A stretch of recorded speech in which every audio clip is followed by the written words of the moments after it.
Hello my fellow viewers, I'm the viewer.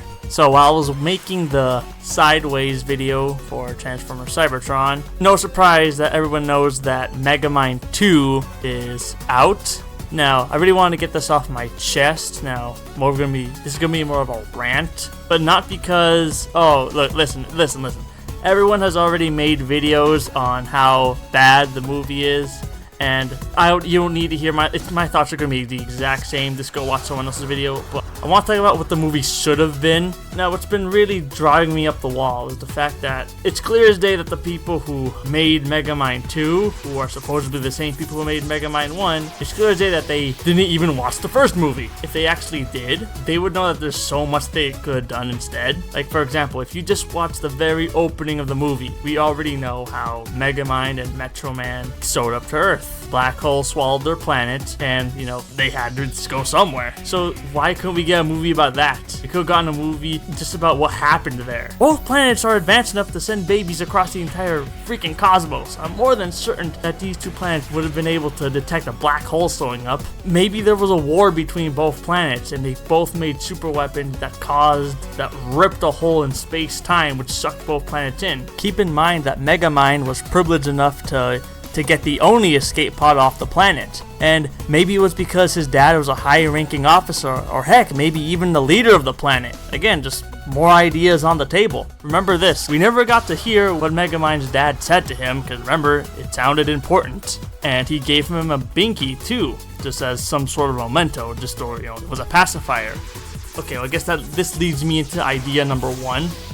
What if that binky that Megamind's dad gave him wasn't really a binky, but it was actually a key? What sort of key? Like I said earlier, both planets were advanced enough to send babies across the cosmos. So I'm more than certain that they have some sort of military bases or just any sorts of infrastructures out in space. So what if there's other members of Megamind's race who his dad didn't want to have the binky? Again, what if it's not a binky? If it was just some ordinary binky, there wouldn't be too much of it. Just remember the opening of Megamind 1. A lot of the gadgets and gizmos Megamind primarily use the binky as a power source. It's more than just a pacifier for babies. It does stuff. The second movie could have been about the fact that all these times that Megamind kept using the binky's power, it sent signals throughout the universe, which led other surviving members of Megamind's race to him to find Earth as well. But now here's where the plot would come in. Now these guys, they want to take over Earth and enslave all their people,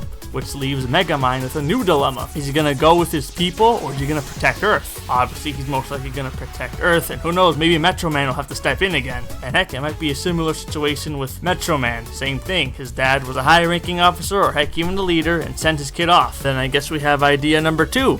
We can get a movie about Metro Man. We already know what Metro Man does in the movie. He gives up being a superhero, but we can get a movie that fully leads up to it.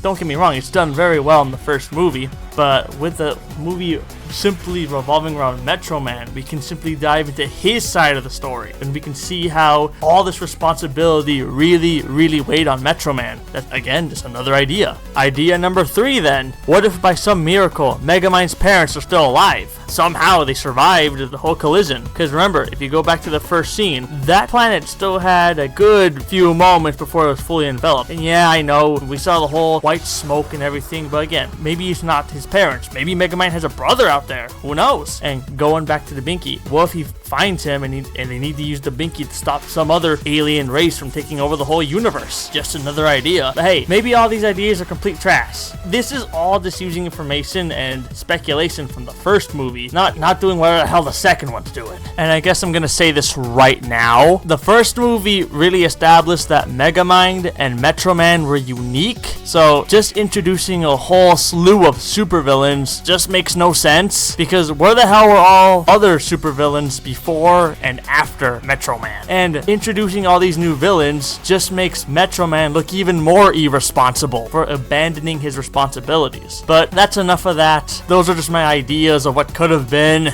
Like, comment, share, subscribe. Thank you.